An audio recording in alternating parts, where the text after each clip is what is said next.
look at how to get out of an inside heel hook. Okay? So, one possible way to get out of an inside heel hook is what we call a heel slip. Okay? So, a heel slip is when my heel passes over the top of his forearm to the other side where he doesn't have my heel captured anymore. Okay? That's a heel slip. Okay? For us to heel slip, what we have to do is I have to point my toes and make my heel a very small target. Then I can extend my leg and turn my knee out this way, right?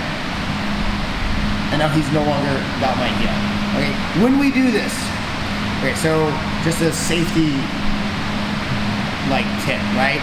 If I'm in a heel hook and I go to heel slip and I feel stiff resistance, tap. Okay, it's done. When you try it, if you feel like, oh, I'm stuck, you should just tap, okay? It's not worth the risk, right? But this is the kind of move that you'll be, so sometimes I'll be rolling with someone, right? Or I've had to do this in matches before. You go here, you feel, oh, I can get it. Then you get out. The sign that it's possible for this to work is you feel, so you see where my heel is? It doesn't go it doesn't go 0 to 100. It's not like black and white. It's gonna go slowly across the floor, right? Even if it happens fast, there's a process. It's not teleporting to the other side of his arm, right? It's going across the forearm, right? So you'll feel when you do this, I'll hold a little bit tighter, just a little bit tighter. Yeah, good. You'll feel when you do this, look, if my heel is now in the middle of his forearm, it looks like he still has a tight heel hook, but he doesn't really. Because it's not like captured really. It's passing over the heel. What I call this is, so if you look at where my heel is right now, so if he holds this with his arm, no, just one arm, and then he takes his hand, he grabs my heel, see how he can grab that? That's called I call this the baseball test. Okay, can he grab it like it's a baseball? Right now he can. If he can do that, that means that if he heel hooks me, it will have power, okay? But if I get to, like, right now I'm in the middle of his forearm, he can't grab my heel like a baseball. That means that realistically, he should not be able to finish his heel hook, and I can extend my leg and turn, and I should be able to heel flip, okay? So when we're here, let's practice this very, very slow, right? So right now you see Luka's catching me very nice and light. It's not like super tight, but you can start really light and then build resistance. I point my toes, I extend. I want to get my heel across the forearm, okay?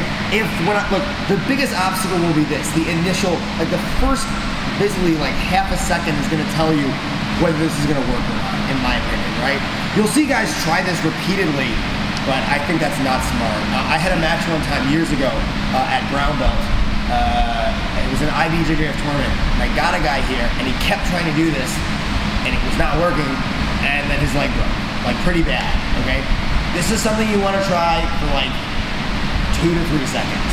And if it starts to work, you can keep going, right? So if he holds the heel, look, if I'm here and I get to here, this is okay to hold. Now, because it's harder for him to break me. When he goes to finish, go to finish, I say, I'm gonna heel slip, okay? So, but if that initial, like, see how it's right here? If he can pass the baseball test, and I cannot get my heel across his forearm sufficiently that he's failing the baseball test, right? I want to make him fail the baseball test, right? So if right here I cannot, like, look, just hold it. This is very nice. Yeah, hold it good here. Look, let's say I cannot get my heel to start pass across his forearm. It's done.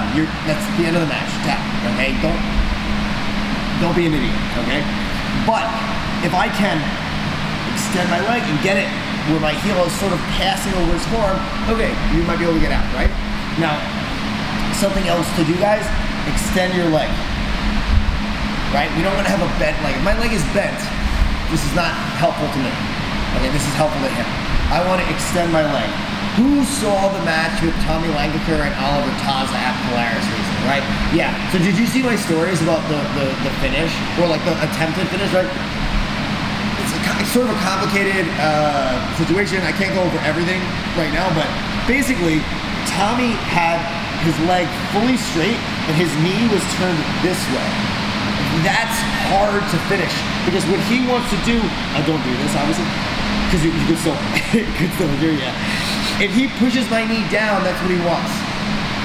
The more my knee is, look guys, the more my leg is bent, the higher my knee will be.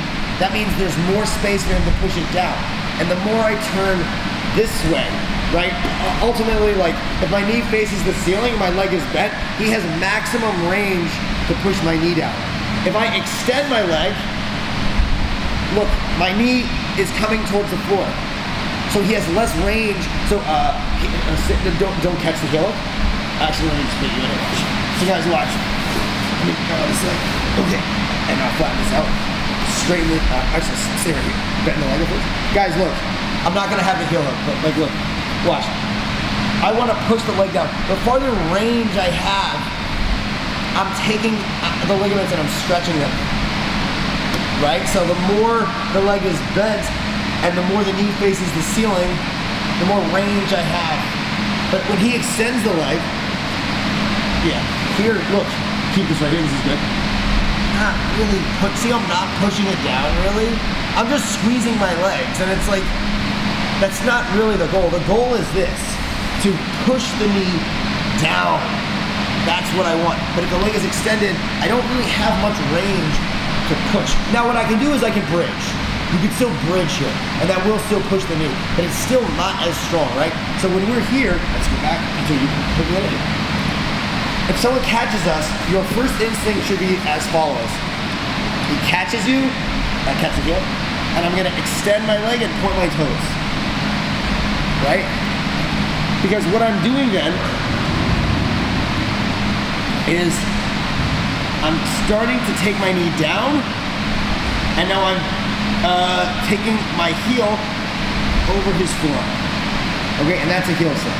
Okay, and the reason we're looking at this is I want you guys to understand, again, the significance of double trouble. He's gonna catch the heel hook, Okay, so if I successfully heel slip, right? I mean, this is a really good move. The inside heel hook is one of the best moves in jiu-jitsu, right? This is probably like 90% of my submission wins have probably come from this, right? But there's a big downside to this, to what Luka's doing right now. Where are his hands? They're both on the leg. So if I heel slip, so just light. If I heel slip, okay? Where are his arms? They're not controlling me. This move, the heel hook, is kind of akin to this. So go flat on your back. Let's say I mount somebody. Let's turn this way. Let's say I mount somebody. Okay? And let's say I get him in an arm triangle. Do I need to give up any control to do that submission? No. But if I go for an arm bar, I do. And if he gets out of his arm bar, I just lost the position, right? It's the same thing with a heel hook. So if he has double trouble on me,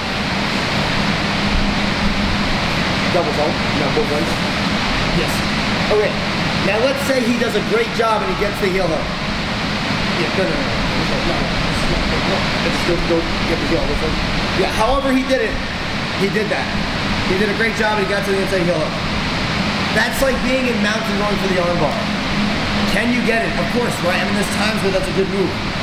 But if you fuck it up, you've given up control, now he's gonna get out. Wouldn't it have been better if there was a way to still submit him but not relinquish any control? I would argue yes. We're gonna look at that next, okay? Let's give this a try. 1, 2, 3.